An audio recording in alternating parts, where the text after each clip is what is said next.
today Professor Marta Groover. She is a professor in the School of Chemical and Biomolecular Engineering at Georgia Tech and an associate chair for graduate studies. She earned her bachelor's in mechanical engineering from the University of Illinois, Urbana-Champaign, and her master's and PhD in mechanical engineering from Caltech. She joined Georgia Tech as an assistant professor in 2003, and in 2011 she received the Outstanding Young Researcher Award from the Computing and Systems Technology Division of the American Institute of Chemical Engineers, and in 2019 the Himmelblau Award for Innovations in Computer-Based Chemical Engineering Education. Her research program is dedicated to understanding, modeling, and engineering the self-assembly of atoms and small molecules to create larger structures and complex functionality. Her approach draws on process systems engineering, combining modeling and experiments in applications dominated by kinetics, including surface deposition, crystal growth, polymer reaction engineering, and colloidal assembly. She's a member of the National Science Foundation, NASA Center for Chemical Evolution, and Georgia Tech's Decision and Control Laboratory. So Marta, thank you very much indeed for joining us today to give your talk entitled Cycles and Systems, Ratcheting Toward Life. And it's really a pleasure for us to have you here with us. Thank you. Thank you so much. I really appreciate the invitation and opportunity to talk with you today. I thought before we get started, I could just orient a little bit into where I'm coming from, where I am today. So I'm at the Georgia Tech Institute of Technology, or Georgia Tech for short, and we're in Atlanta, Georgia. So here is Georgia in the southeast U.S., and Atlanta actually is in the northwest corner of Georgia. And here we are in the city. Here's our main building, the Tech Tower, and we are in Midtown Atlanta here. So that's where I am today, as well as most of the time. Atlanta is known as a center of the civil rights movement in the U.S., the birthplace and hometown of Nobel Prize winner Dr. Martin Luther King Jr., and also President Jimmy Carter also is governor of Georgia originally, and lives in Georgia still, and has the presidential library in Atlanta, Georgia. So today I'm going to talk to you about our work in origins of life chemistry and chemical evolution, but I also wanted to motivate some of this work with another application that we work on in a more materials-based application. And I also work in small molecule crystallization, which has been my topic of collaboration with researchers at your institute. But we work in molecular assembly and applying process systems engineering, mathematical modeling to molecular assembly. And so I'll be talking to you today about biopolymers mostly, but there are also important applications and need to control molecular assembly for conjugated polymers for large area flexible electronics. So we might want to make a flexible solar cell, large area solar cell, or smart Band-Aid, various applications for large area flexible electronics. One of the promises, potential advantages of organic electronics is that they could potentially be very inexpensive because they could be they're flexible, and then they could be printed in a roll-to-roll process, sort of like newspaper. But that requires having an ink formulation that would be amenable to inkjet printing. So these organic electronics probably are not going to have the performance of silicon in a transistor. Silicon is very fast, very robust, but it's expensive to process, to heat it very high, and also then it's brittle. So there's some different markets that potentially could be accessed for low-cost electronics if we could do this sort of roll-to-roll printing. And in my research group, we really focus on the kinetics or dynamics of the process structure relationship. So that's important for these semiconducting polymers. And we look at, especially over the years, we've looked at a very common semiconducting polymer, poly-3-hexylthiophene, that has been heavily studied in the field. And there are many different ways that we can process to deposit these thin films of the semiconducting polymer. We can treat the solution in various ways. We dissolve the polymer in a solvent. It forms some fibrillar morphologies in the solvent. We can age it for different periods of time to promote nucleation and growth of those fibrils, and also expose it to a UV light that kind of activates the assembly through these pi stacks. And then once we've processed in the solution, then we deposit the solution, and we can deposit the film in different ways. This shows blade coating, but we could also do spin casting or dip coating or inkjet printing, and those apply different process conditions to the polymer in terms of shear as well as temperature. So there are many different ways that we can process the polymer, and we'd like to understand these fibrillar structures that we see, that we can see in an atomic force microscopy image of the thin film, and also indirectly through ultraviolet absorption and also wide angle X-ray diffraction patterns that also give information about the structure. So here I'm showing the OFET, organic field effect transistor. So this looks similar to what you would see in a kind of a cartoon of a silicon transistor with two electrodes and a gate here, gate voltage that can be applied to allow carriers, either holes or electrons, to flow between the two electrodes. Actually, in this particular case, we're looking at holes mobility, not electron mobility. But ultimately, the property that we focus on most, that we want to optimize, is the charge carrier mobility that affects the performance of the transistor. Because we're dealing with polymers, the assembly is a little bit more complicated than when we have a small molecule crystallization, but these polymers do form paracrystalline structures, including these fibrils that we can see in the AFM images. So if we have two electrodes in our device, they're going to be much farther apart than the length of a polymer. And so what we see is we have this silica substrate that we're depositing on here, and then we have our polymers here, and then they assemble with these pi stacks, and that contributes to the fibrils that we then see in AFM. So there's high carrier mobility along the backbone, and also pretty high mobility along the pi stacks, but low mobility through the alkyl chains. Okay, so we have different mobilities in different directions based on the assembly. And then there also is some sort of rate limiting step to transfer charge between the polymers. Okay? Not only along the pi stacks, but potentially there can be some bridging chains here in which some of the polymers would be in two different fibrils. So that, anyway, that may be a rate limiting step for charge transport. So we're trying to understand how the process affects the morphology, and then how the morphology is then related to the charge transport. So in this project, we have been bringing in approaches for developing software for automatically extracting features from image data. It actually is not so straightforward to do the image processing of the AFM images, because we don't know what features are important for the properties that we care about. And so we've had kind of an iterative learning loop in developing this software tool, ultimately making some hypotheses about what was the rate limiting step, what were the important features that we think that the relative orientation of different fibrils actually is really quite important, so that we can have these bridging chains between the fibrils.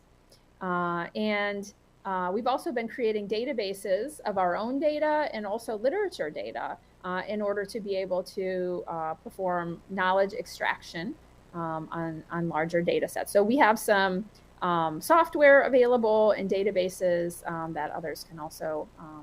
that we share that others can also use and analyze. So this is just to give you kind of a different application of systems engineering in polymer assembly. Before we get into the origins of life work that I've been working on for more than 10 years now. And that's what I want to spend, that's what Mauricio asked me to talk about today. So that's what we'll spend most of the time today then talking about. Is work in chemical evolution. So as I said before, my interest is really in process systems engineering, process control originally, and how we can apply these tools and concepts to molecular organization.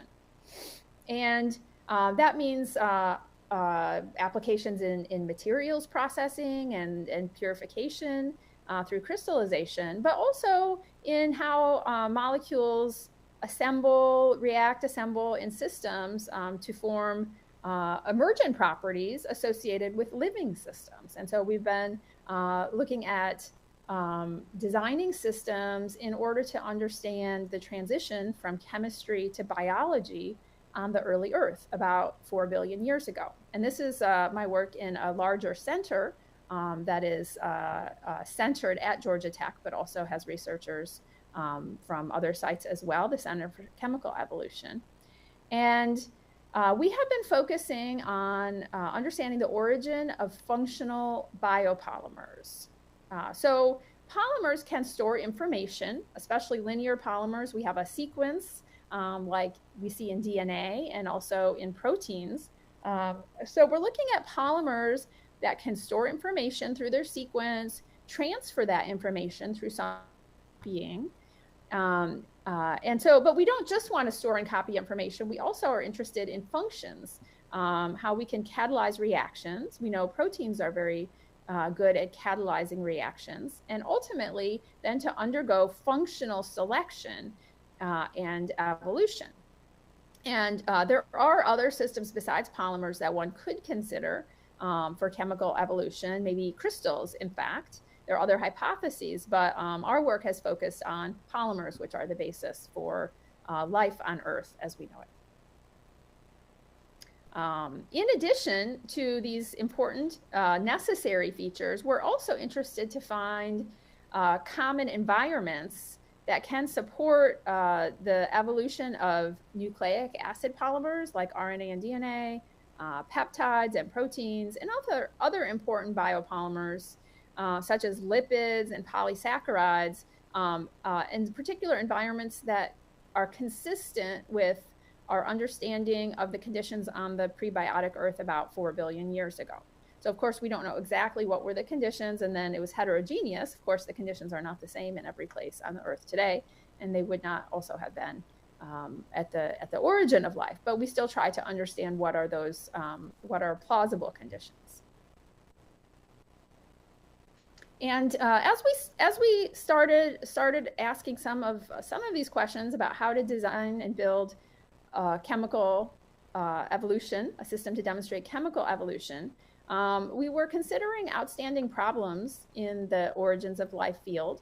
One problem is called the water problem, because so the biopolymers in life, peptides, proteins, nucleic acid polymers, are formed through condensation polymerization. And so they give off a water molecule. And so this means that thermodynamically, polymerization is not favored in water. So if you think that life probably began in water, or hypothesize that life began in water, which is the null hypothesis, then it's hard to understand how these polymers could be formed prior to all of the machinery of life. So that's kind of in the background here. How would these polymers even have formed? Another problem that we have been considering is called the strand inhibition problem. This comes a little bit later. So let's say we have polymers like DNA and RNA. How could they be copied before we have all of the enzymes of life that come from coding in the ribosome? So one idea is that if you have two strands and they're heated, then they could separate, and then they could potentially be copied. by having monomers coat each of the strands. But what happens is if you just cool back down, then the duplex reforms. That's more thermodynamically favored. And so this has also been a problem. It's product inhibition, but sometimes it's called strand inhibition in the origins of life field. And then a third outstanding problem is the single winner scenario. So sometimes, we hear about survival of the fittest in evolution.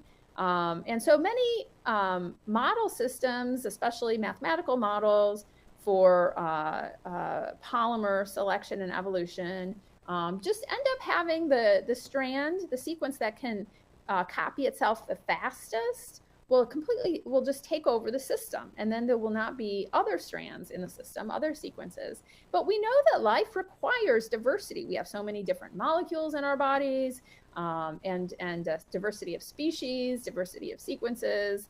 And so evolution requires having diverse sequences to select from. So you can't continue to have open-ended evolution without diversity. So we've been trying to understand how we can construct model systems that demonstrate chemical evolution, but also generate and sustain diversity that's needed to select for functions, and that we don't just want to have one function either.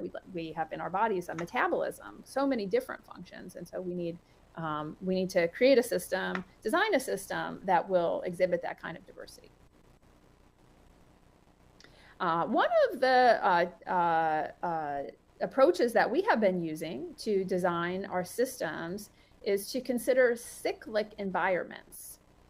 And so we need to really think about the chemistry, the particular polymer, but also the environment that it's in. And in a natural setting, when you have a spinning planet that's rotating around a star, you're going to have a cyclic environment. And we still, live in a cyclic environment. We have this underlying circadian rhythm, that is important to our metabolism, that comes from this cyclic environment. And so even though usually experiments in a lab might be done at constant conditions to try to understand what's going on from a reductionist point of view, that there in a natural environment there would be cyclic conditions. There are also tidal cycles on Earth. So we are trying to understand how we might be able to actually exploit those cycles in designing a system that can evolve. One of the advantages is it really opens up our design space, because during some periods, say a hot, dry day, we can have a low water environment, maybe to promote condensation polymerization. But then at night, maybe dew forms and it's cooler, and we have some breakdown of our condensation bonds, but not all of them. So that could allow us to kind of ratchet forward in terms of polymerization, but also to have some mixing going on, and also folding of functional sequences in an aqueous state, for example. So it just opens up the design space. Another point that I find pretty interesting is this sort of coincidence between cold and wet versus hot and dry in our cycle, because the sun comes up, heats up, but also dries out the environment. And so then that can promote, for example, condensation polymerization, or it could promote duplex formation. And then we have alternating periods that would be we have hot and dry, and then cold and wet. So if instead somehow because the heating causes drying, right? So it promotes the mass transfer. So if instead we somehow had a cycle, an environment where we alternated between hot and wet and cold and dry, not much would happen during cold and dry, and then hot and wet would break everything up. And so that really would not work very well for the systems that we have been looking for. So I just find that pretty interesting. There are other conditions that also cycle, like light. So we could have photochemistry going on. We could have pH swings. So this cycle that's driven through cyclic solar energy induces many changes into the environment. We have also been considering non-aqueous solvents. So even though there's a lot of water on Earth, and we have water in our bodies, and you might think life started in water, we wouldn't just have pure water, or it's a messy in a natural environment. And there may also be organics that would be present, for example. And so it could be that when you sort of dry out the system, you have maybe some kind of viscous organic layer, for example, or maybe it's not viscous, but there could be other solvents that would be present some or all of the time in the environment. And we have also been utilizing those to promote assembly and also to potentially drive forward condensation polymerization. So here is one model that we have of possible chemical evolution. And here you can think more of a protein than of a nucleic acid polymer. So you could think of each of these circles, different color, being a different type of amino acid. Maybe we have glycine and alanine here, and maybe histidine. So if we start off thinking about a warm environment, aqueous environment, that we could then have an environmental cycle where the water is evaporated and then it's condensed and hot, and that could drive the formation of condensation polymerization to form these peptides with random sequences. Maybe not purely random, but there would be different sequences that would be formed. And then maybe at night it cools down, there's dew, and we rehydrate the system. Well, some of these sequences might fold and other sequences might not fold. And this could be the basis for selection. As we warm up, then we would have this warmer wet environment, and then we might preferentially break down the unstructured sequences while enriching the system in structured sequences. We can show this sort of protection of folded sequences. This could also select for functional sequences that folded proteins tend to have catalytic function. And so this would be this coincidence between folding promoting persistence as well as catalytic function could be very important for selecting for functional polymers at the origin of life. But this is a PowerPoint, right? So we can draw this, but we have been working toward being able to demonstrate a system like this in the lab. But before we did as early on in the project, we decided to construct a mathematical model in order to try to identify promising environments and chemistries because there are so many different parameters. And this study was performed by a postdoc in our lab, Sarah Walker, who is now a faculty member at Arizona State University working in origins of life research and complex systems. And so we wanted to really understand what were some of the trade-offs that were occurring between these different effects that would be going on simultaneously and also in a periodic fashion in a cyclic environment. So we built a model to investigate the hypothesis that the first functional biopolymer could have been the monomer synthetase. So a sequence that maybe peptide or protein that could make more monomer from a resource in the environment. And so this was really to help us understand alternatives to this single winner scenario in which the fastest replicator would take over the population. Here we gave all sequences the same replication rate, but we looked at other selection motifs based on local resources in the environment and through limited diffusion. So this is a pretty simple model. We had 5 different events that could go on in this simulation. And we had 2 different alternating periods. We had a dehydrated phase, the day phase, and the hydrated or night phase. During the day phase, we had 2 different types of monomers we called A and B instead of the 4 bases for DNA, A, T, C, and G. So we just had A and B. And we would form random sequences. These were all just assumed to be the same length. So again, it's a very simple model. We had 20 mers that we would form with different random sequences. And then also during the day phase, we could have replication, copying. And so we assumed here that we would make a perfect copy. Okay? So we weren't getting any variability, additional diversity through replication. We could have also built in mutation, but we were getting our new diversity, our new sequences through spontaneous formation of new sequences.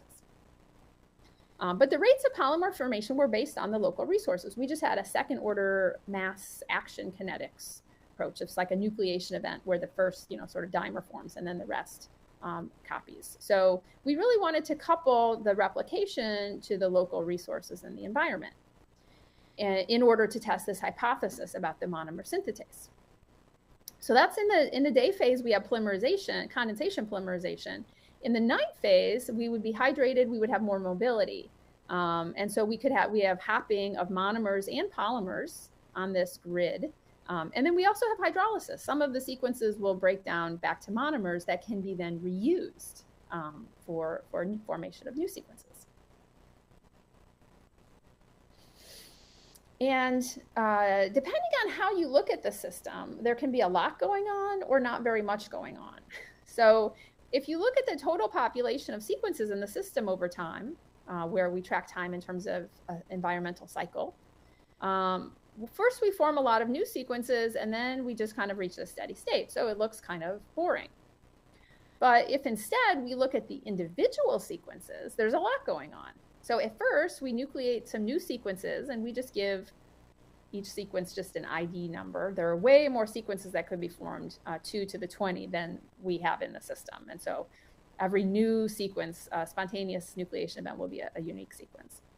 So at first we form new sequences, but some of them really kind of take off. They start copying, they kind of go into an autocatalysis mode. They have the local resources to do that. Whereas other sequences even completely die off and are gone, never to be seen again. So this is a discrete simulation. So, at first we have 1 copy and then 2 copies, and but eventually we might have 0 copies, and then that information will get lost. But we also have new sequences that can form later times, but less often because there aren't as many resources. A lot of our monomer resources are held up in existing sequences. So this is kind of a spatial average, but we can also look at the spatial distribution of polymer concentration and also the monomer concentration. And so at first, we nucleate some small sort of clusters of polymers, but then over time, there's some diffusion. Here, we're just looking at a particular point in parameter space that is interesting in terms of cluster formation and generation of diverse sequences. So we have these clusters that then grow. We didn't really expect the clusters to grow in coarsen because we don't have thermodynamic interactions between the polymers, but it really happened through the local, the resource sort of use and the limited diffusion that allowed us to have some polymers break down, but then the other polymers next to them can use those resources sort of before they diffuse away. So that was not really something that we expected to see, but we could rationalize after observing it. So I said we wanted to investigate this hypothesis about the first functional sequences being a sequence that could make more monomer. And so what we did here is we ran a simulation in this particular point in parameter space, in which first we assumed that no sequences had any function. And so we could see there are these clusters that form over time, and then the monomer gets level is somewhat different in the clusters than away from the clusters. But we can look at both A and B monomer, and here they are similar because it's kind of it's balanced in terms of their incorporation into the polymers. And so that is the red curve here. That we can look at the species population over time. And, but what we can see is, here we can look at the total population over time. So then we introduce a case of what if at a particular point in time and space, the azyme emerged, a function of the azyme. And so a sequence that could then make more A monomer. So one thing you see is that now we have excess A monomer. And we get depleted in the B monomer. But you can also see that we have more growth. everyone, all of the clusters here are bigger now that we have the azon because of the limited diffusion. And so everyone can benefit, but the sequence that's functional here can benefit the most because that's the source of the generation of more A. And because we have limited diffusion, then the concentration of A will be higher there. And then finally, if we introduce at a later point in time and space a B-zyme, we can really bootstrap up the population because now we can better utilize the A resource. Okay? So we've created here kind of a primitive form of a catalytic cycle, and sometimes called a hypercycle in prebiotic literature, where there's this cooperative synergistic function that really allows both functional sequences really to benefit more, and then also creates a much larger overall population. So we really do need for the functional sequence to be able to benefit the most to promote its growth in the population. It's for functional selection. So that's really important to have that sort of competition. But we also can see this cooperation here that's mediated through the limited diffusion. So in many of the previous mathematical models that showed a single winner scenario, they were well mixed, sort of a well-stirred chemical reactor. But here we've been able to show through this limited diffusion that, that we can mediate that effect and have selection based on functional selection with the monomer synthetase. So from this study, we learned some important features that we wanted to build into our physical systems. We were going to continue to use polymers to encode information. We did want to make sure that we had some reversibility in the system. So I showed you a particular point in parameter space, but if we didn't have any breakdown, hydrolysis of polymers at night, we just lock up sequences, monomer into certain sequences, and then we couldn't have any more exploration of sequence space. So this reversibility was something that was important in order to be able to generate new sequences over time. The environmental cycling was important so that we could have different types of reactions going on at different points during the day. And then this limited diffusion to bias mobility was very important for having a balance between competition and cooperation. And then we were able to show the feasibility in the simulation of selection based on this function of the monomer synthetase. So we have been working on biopolymer evolution studies in both nucleic acid polymers and in peptide systems. So first I'm going to talk about the model cycle for nucleic acid replication. And this is looking at overcoming this problem of strand inhibition or product inhibition before we would have all of the enzymes associated with biology to accomplish DNA copying. So you can imagine here we have a complementary strand of DNA or RNA, and we want to make a copy. And we have these other short pieces around, maybe they're monomers or maybe they're shorter oligomers. But we have this kind of random pool. So we heat up the system and we can then separate the strands. So we'd like to make a copy of each strand, right? But what happens just in aqueous buffer is that when you cool down, you just go back here. So we have been working to create this cycle where we can kinetically trap the single strands. Maybe they form some hairpins, and if we cool down very quickly, we've also been using non-aqueous solvents to help promote and extend this kinetic window. And viscous solvents that lower the melting temperature, so that we can have this kinetic window where the short pieces can come in and copy. And then we have a period of time where the short pieces are attached to the complementary strands, and then we can ligate them before they would go back to the original case. And then we can keep going around to keep doubling over time. So this is work that has been going on since our first publication in 2017 by chemical engineering PhD student Christine He, and continued by chemistry PhD student Adriana Lozoya Colinas and chemi PhD student Timako Obignor, and is continuing on now as well, including graduate student Bryce Clifton, who is carrying on with the work. So if you're interested in that, you can read more about it, but I thought I would talk today more about our work on peptides. So previously I showed this chemical evolution cycle in PowerPoint, and so that's something that we're trying to now achieve in a physical system. There are many challenges, however, in prebiotic synthesis of peptides. And so we have been looking at protopeptides, alternative chemistries that might have been dominant at the origin of life and that have later evolved into modern biology with peptides. And so we're working with a hypothesis that polyesters could be a prebiotic version of peptides. There are some different reasons why we might suspect that these alpha hydroxy acids could have been important in the origin of life, in addition to amino acids. The ribosome, that should be ribosome, sorry, actually catalyzes the formation of ester bonds as well as amide bonds.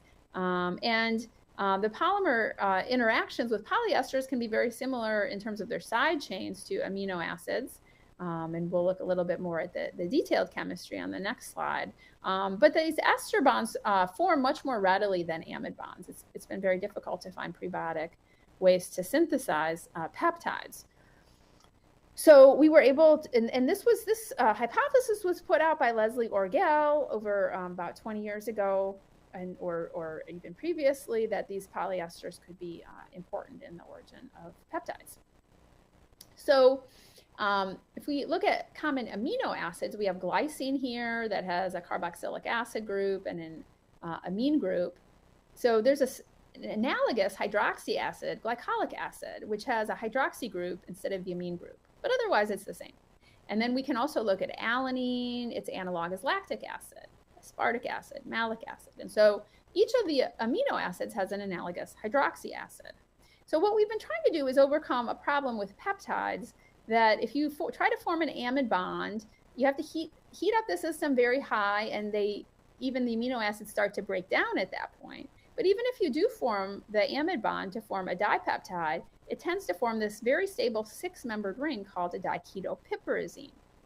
And so then that's kind of a thermodynamic dead end. So with esters, the formation of the bond is actually thermodynamically favorable, unlike with peptides.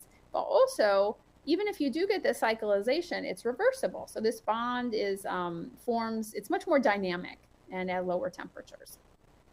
So we published a study back in 2014 looking at polymerization of just homopolymer malic acid. We considered malic acid because it's soluble in water because it has an extra carboxylic acid group, so it was easier to work with. And we just wanted to study how we could form polymers in water in an aqueous system just through cyclic conditions. And so we formed a population balance model to study how the monomers would decrease and increase under these cycles, and then the dimer and trimer and longer species could be formed.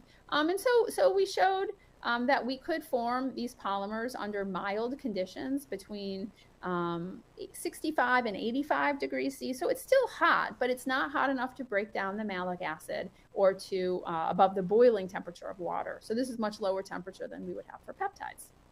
And we consider different hot temperatures, or sorry, different temperatures in the cold end of the cycle. So the different colors here correspond to colder temperatures, 65, and hotter temperatures of 85.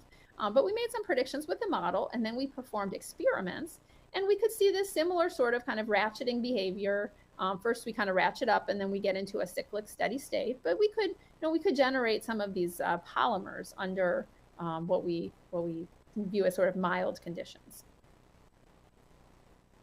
So when we first published that work, we were considering that these polyesters could be the early form of peptides.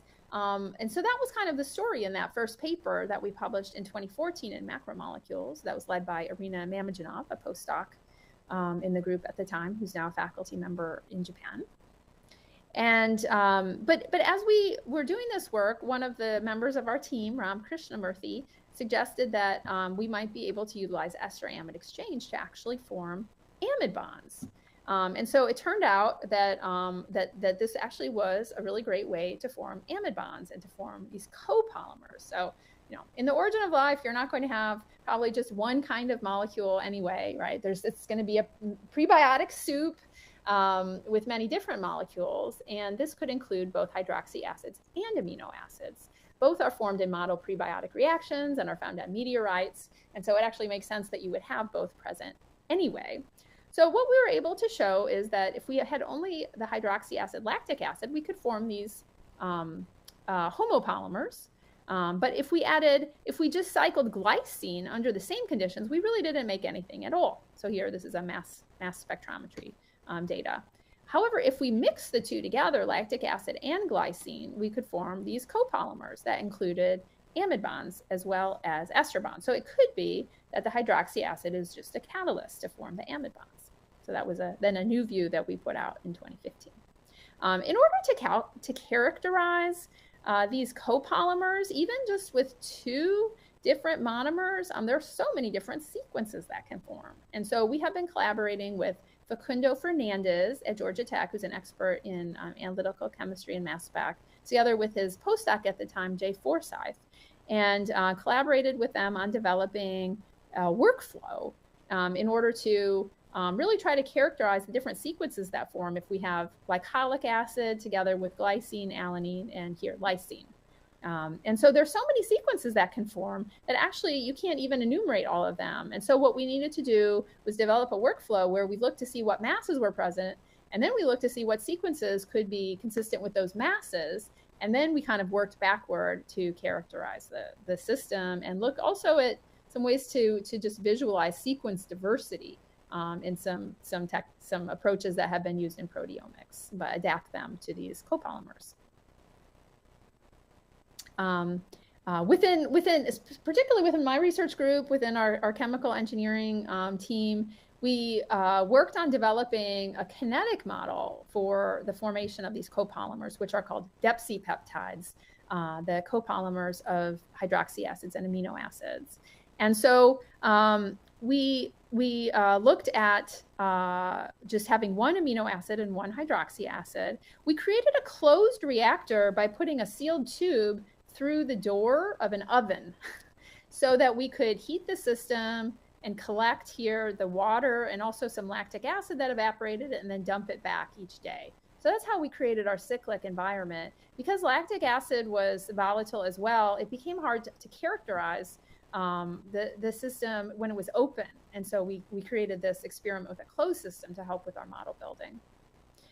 We considered here lactic acid together with the amino acid valine, which is considered prebiologically plausible, but also helped with our characterization because we really wanted to get separation between different species. And for many of the systems we considered, like alanine and lactic acid, we couldn't get good chromatographic separation. So, the analytical chemistry and the quantitation of the data is really important for being able to build a model. So that's an important factor in this study as well. We wanted to be able to chromatographically separate the amide-linked heterodimer, valine lactic acid, from the hydroxy-linked, ester-linked heterodimer lactic acid valine. And so we were able to get a good separation and then to show that the amide-linked one was much more stable over time. And so we could, versus the ester-linked one that was much more dynamic. And so we could then use that to identify which species we had. We also quantitated the lactic acid oligomers. And we built a population balance model based on this quantitated data where we kept track. We didn't keep track of all of the sequences. That was really more information than we could use at the time, honestly. And so we built a population balance model where we kept track of the composition of the polymer in terms of how many lactic acid and how many valine molecules we had, and then also what was the end group.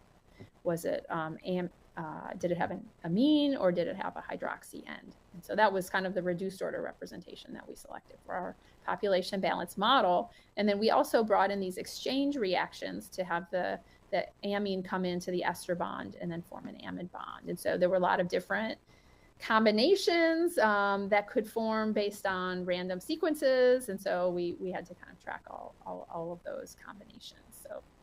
But we had a very low parameterization for the model, which was really an important feature, I think. We had an esterification rate between two hydroxy terminated oligomers and also between one that was amine terminated because we noticed some differences in those reactivities for short species. We also had hydrolysis, breakdown of ester bonds. We assumed the amide bonds were stable, which they seem to be under our conditions here. And then we also had this exchange rate. And finally, we had the evaporation rate for our lactic acid. So we had 5 parameters in the model. And then we fit those 5 parameters to data at different temperatures. So the Sheng Yu was the graduate student who conducted this study, chemical engineering graduate student. And so he collected and quantitated data for 9 species with drying experiments at 4 different temperatures, 65 up to 95 degrees C. And I think was really able to get really very remarkable quantitative agreement with this relatively low parameterization across this temperature range.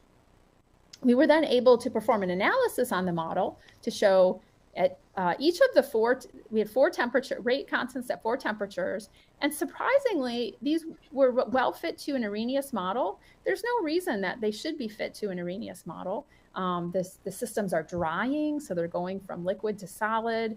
So there are a lot of non-idealities going on, but we were able to just observe that, in fact, it did seem to be linear on this Arrhenius plot. We also performed kind of a thermodynamic analysis of the process of going from our monomers, forming an ester bond, and then having the exchange to form the amide bond.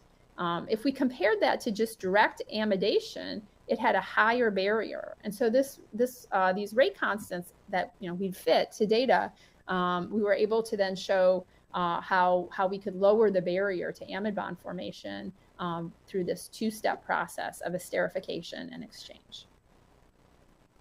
So going forward, we're really trying to understand more about the thermodynamics of the process, including the ionization states and the pH dependence of the process. So in the model that Sheng had constructed, we really didn't consider pH, but actually pH is quite important because our systems like of lactic acid and valine in water are right near the pKa's. And so as we dry, then the distribution of the different dissociation states are changing. And so we're really trying to understand through DFT calculations and then analysis of different dissociation states about the role of pH and the driving force for these reactions. So that is a lot of the work that we have done has been on the generation of these polymers, but then we are also now having found a prebiotically plausible pathway to generating diverse sequences. We've been looking more than moving our focus towards the assembly. And in order to study the assembly of these DEPC peptides, we have been constructing these heterodimers where we have an amide linkage between a hydroxy acid and an amino acid, and studying their homopolymerization of these heterodimers. So that makes it a lot easier to characterize the systems when we can only have one sort of monomer type, even though it's really a dimer. So we assume that we perform experiments under which the amide linkage is really stable, not breaking down, and the reversibility really comes from the ester linkage through the hydroxy. And so we published a paper this year in Jack's Gold that describes some of the work on these assembling systems for these amphiphilic DEPC peptides, where we have a phenyl ring here, and then we have a hydrophilic group. And so this really can help to promote the assembly. And we've been looking at the morphologies, these fibrils that look, maybe a little bit like some of the fibrils we saw for the conjugated polymers back at the very beginning of the talk. But we can see this progression of the fibrils that form during the dry phase, and then we have some reversibility of the system, but there's still a ratcheting forward of these fibrils and to get these more complicated morphologies over time. And so we're looking at the extent to which then that can protect against breakdown of the polymer through protection through these assemblies. So that's where we are in the project. We have been able to investigate some hypotheses about how we can overcome longstanding problems in the field, the water problem, the strand inhibition problem, and the single winner scenario, by constructing these minimal systems that can demonstrate rudimentary properties of chemical evolution. We were able to kind of understand that that hydroxy acids could be playing the role of amino acids in prebiotic chemistry, but they also might just be the catalyst for the polymerization of amino acids, the formation of the amide bonds.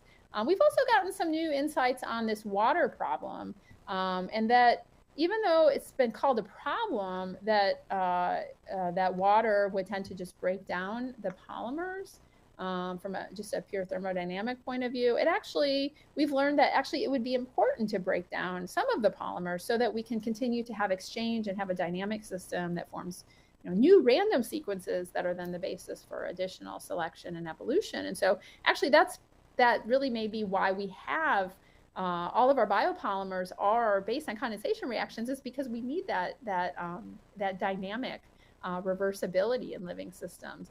And so that really is how these polymers were selected, by the fact that it was an aqueous environment. Another thing that I find interesting and continue to think about is that we have been able to describe our system level behaviors using elementary physical and chemical events. So I showed you various models that included mass action kinetics, elementary sort of mass transfer, and we really have been able to describe our overall system so far really by using kind of the simplest sort of models, but putting together many different types of events, types of molecules. And so it's sort of the emergent properties of having these different kind of simple components that seems to really be able to describe some of the even non-intuitive behavior or unexpected behavior that we're seeing at the system level. So I think that's kind of a hallmark of complex systems, is that even if you have simple parts, because of the way that they interact with each other, you can get quite complex behaviors. So with that, I'd like to conclude. This was not work that I did all by myself. So I mentioned many of the students and postdocs as I was going along. I definitely want to acknowledge the leader of our center, Nick Hudd, who is my close collaborator. He's in chemistry and biochemistry department at Georgia Tech, as well as other collaborators, Ram Krishnamurthy from Scripps, Joe Shork, my collaborator in chemical engineering here at Georgia Tech, and from chemistry here, Charlie Leota and Facundo Fernandez. And I mentioned many of these chemical engineering students who I've been able to advise on this project. Here's a photo of the larger center that is supported over the years by NSF and NASA. So thank you so much, and I would be happy to stay and chat and answer any questions that you have. Thank you.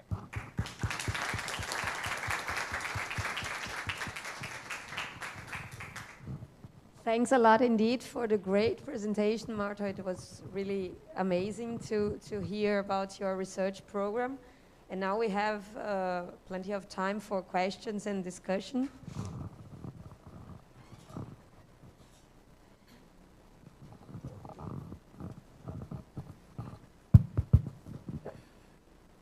Thank you very much for your inspiring and quite amazing aspect of this subject. I would like to comment some ideas you just put out and hear your opinion about. The first one is there is no way to avoid remembering research in the early 50s when people were doing and studying the effect of electric charge with small molecule and gas. So this is one like in my generation, thinking over, this is a 60 years jump in time. And then you start talking about chemical evolution. Then we go back and see what happened to this hypothesis, because you are not conceding any effect of electrical or foreign energy. You're now going to say Darwinian opinion, where somehow we have some small molecules, and you consider how these small molecules can lead to biomolecules. And this is a big puzzle. It appears to us that you're looking at first polymerization, and then you jump and you look at nucleic acid replication. So there is a gap in these two approaches. I may be wrong, but I would like to know if you have a general idea or a general scheme of what we are really looking on? Do we have a story, a good story about the beginning and the end? Or, for the time being, we are like scientists of, say, middle age in alchemy, leading to what would develop to the chemistry of the 19th century and then to biology. Just to give you a general final comment. And after all, are we able to reach a level when, I don't know, 50, 60 years or 100 years from now, we'll be able to create life from small molecule if we can really dominate this chemical evolution story? So thank you for your comments. So I would like to just note here, we have this, on each of my slides, I have this logo for our center. So this logo is the Miller-Urey experiment. Okay. So this is the one of the seminal, maybe the seminal experiment from the 1950s by Stanley Miller with his advisor Harold Urey, and they had these electrodes in this glass enclosure, and the purpose was to study how monomers could be formed, and especially with a focus on amino acids. But hydroxy acids were also formed in experiments like this. And in fact, so Stanley Miller spent much of his career at Scripps, and some of our research also, like Ram Krishnamurthy, is at Scripps, and Jeff Batta here was a student of Stanley Miller. So actually, we're very much connected with the body of work that you're talking about. I in the 1950s, so I did not really go into that work in detail. But for many years, there have been hypotheses, experimental demonstrations like the Miller-Urey experiments of how monomers could be formed. Oro performed experiments in the 60s on how nucleobases could be formed under potentially prebiotic conditions. So since that time, there's been not so much progress on how to form the polymers and then how they could evolve. So the scope of our center is on the origin of functional biopolymers, starting with monomers. Now, for peptides, I think we have ideas about how amino acids and hydroxy acids would be around, either generated through prebiotic reactions on the early Earth and also delivered through meteorites. And so it's kind of pretty well accepted that there could be amino acids around. However, nucleic acids are much more complicated because you have a nucleotide as the monomer. So a nucleobase with the sugar and the phosphodiester linkage. And so there are a lot of there's a gap there in terms of how would you make a nucleotide that could then polymerize. So what we've been looking at in the nucleic acid space with strand inhibition is much farther down. So there's much more of a gap in the origin of DNA and RNA, I think, than in terms of the origin of peptides. So I just want to distinguish between those two different types of biopolymers that I think with peptides we're much closer to having some pathways to making the peptides, but there's still more open questions in terms of how would you get the DNA. So in terms of can we create life in the lab, or when will we be able to do that? We're still very far away from doing that. I think we have not really been trying to create life in the lab. We've been trying to experimentally demonstrate principles of chemical evolution. but creating a metabolism, and undergoing replication or reproduction, is still a long way to go, I would say. But that's, I think, not necessarily. That's not really the goal here necessarily. It's more to understand how chemical evolution, how molecules can evolve, I would say, is really our goal. We're not really trying to create life in the lab. Thanks, Marta. We have another question here. Oh, thank you, Professor, for your amazing talk. That was a great talk about the beginning of life. Well, I have two questions. The first one would be related to, if I understood well, we could replicate we can simulate in computers from amino acids to biopolymers, and I would first would like to know if it's possible to computationally simulate the behavior of a self-replicating molecule, or if it has not been done yet. And the second question is more like a theoric. I would like to know about your insights about life in another planets, because the reactions that you described here are perfectly, at first, could be possible in another planet, so why not? And I would like to know your opinion about that. Mm-hmm. So there are many mathematical models of self-replication. There's work by Manfred Eigen in the 70s on a chemostat and quasi-species, and that a lot of those models lead to the single winner scenario.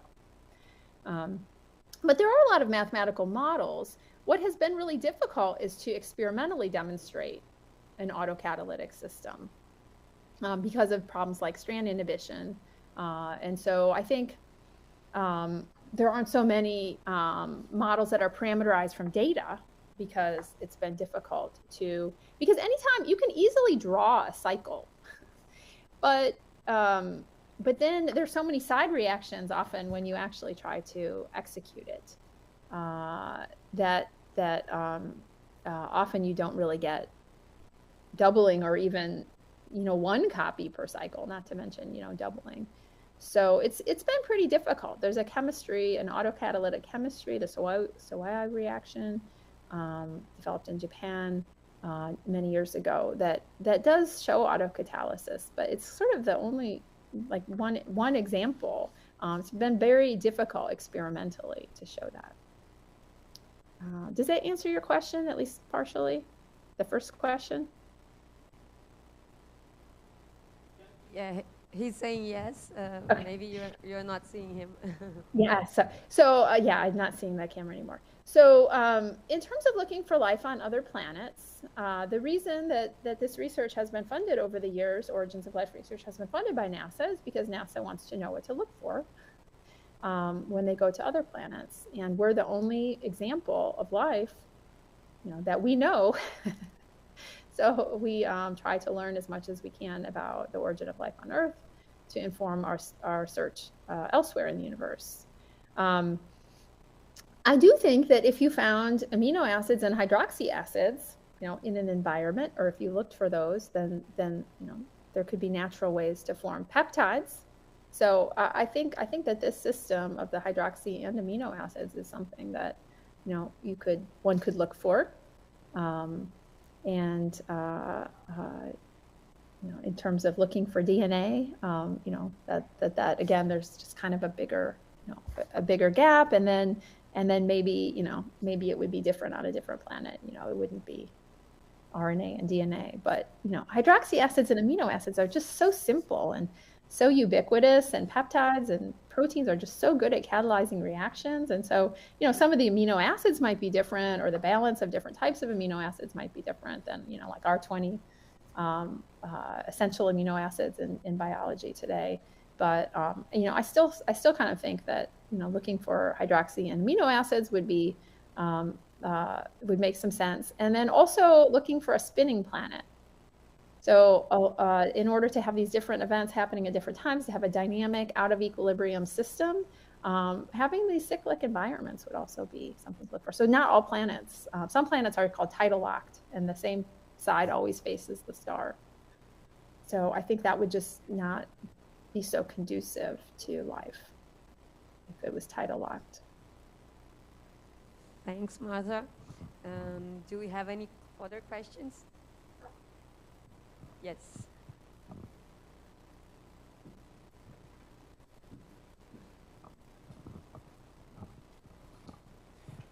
Thanks, Martha, for the presentation. It was very interesting and curious. I was curious about the cycles, the temperature and humidity cycles, and where comes the data about that? Like, I saw some students did some experiments with 40 degrees of difference. Maybe it's not like that exactly. The cycles can be, for example, some seasons. I mean, in the millions or billions years ago. How can you predict the conditions for your modeling? Sure.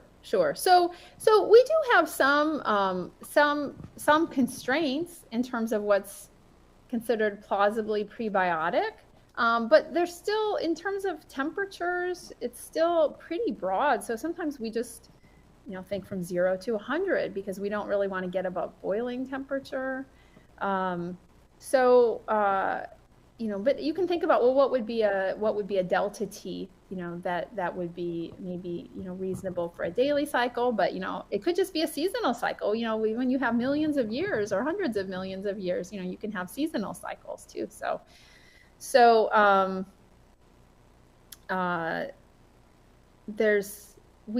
I think what we try to do is not to say here is exactly how it happened, because that would really not be possible. But I think if we can come up with a model system to demonstrate chemical evolution and say here is one way it could have happened, and then we can keep coming up with other models, other research groups can come up with other models, and then we start to have different models that we can compare, and then we could start to pick the one that might be most consistent with the data. At this point, I'm not sure there are any, but I think eventually that's what we should try to do. We should the field to construct different models, and then we can start to think about which ones would be most likely given understanding of prebiotic environments, but also the top-down view from bioinformatics, just to look at comparing, between different species and tracing back down from that kind of top-down approach that many in the field use, but that has not. We really haven't taken this sort of top-down approach from modern biology. But I think those two kind of coming together can also probably ultimately be important for providing a more insight into which system could be most likely. But at this point, I think we're not even really there yet. Okay. Do we have any other questions?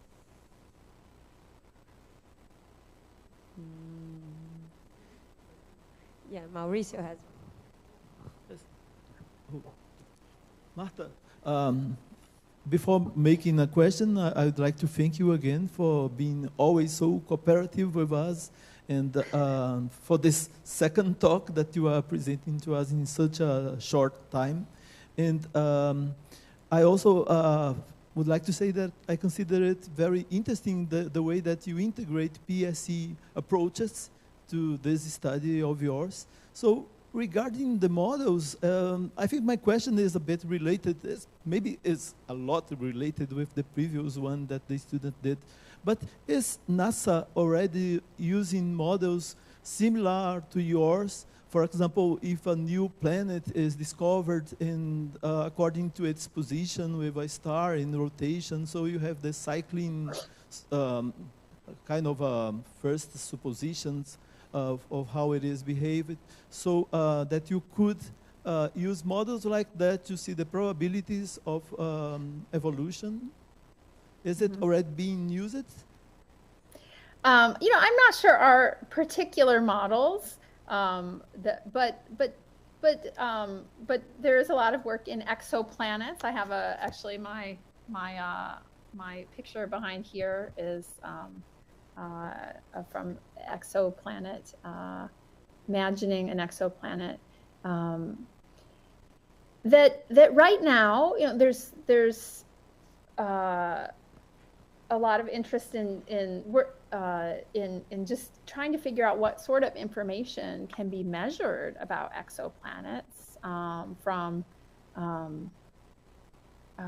Earth-based measurements or space-based measurements. Exoplanets are very different to study life on exoplanets than in the solar system. So for planets or moons in the solar system, we can send probes. You know, it's still pretty limited, but you know, we can have rovers and visit various planets and take samples. And we're working on that Mars sample return now, of bringing samples back to Earth from Mars.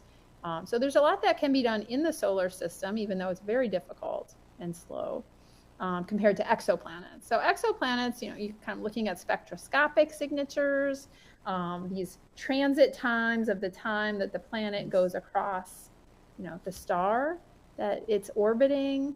And so, you know, there's work to try to get more information about the atmosphere on the planet. So, you know, even the idea of looking for hydroxy and amino acids, you know, that's not possible with exoplanet. Okay, thank you. But it's rapidly advancing field of exoplanets. So, is there any last question? No. So I'd like once again to thank Martha for the awesome presentation and for being here with us today in this chemical engineering colloquium.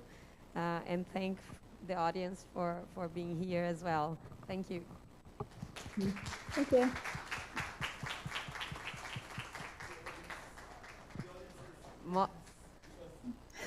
Great. Thank you all for joining. Okay, so thank you and have a nice afternoon. You too.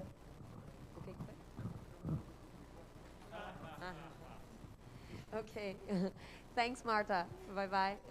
Okay. Bye-bye. Bye. See you later.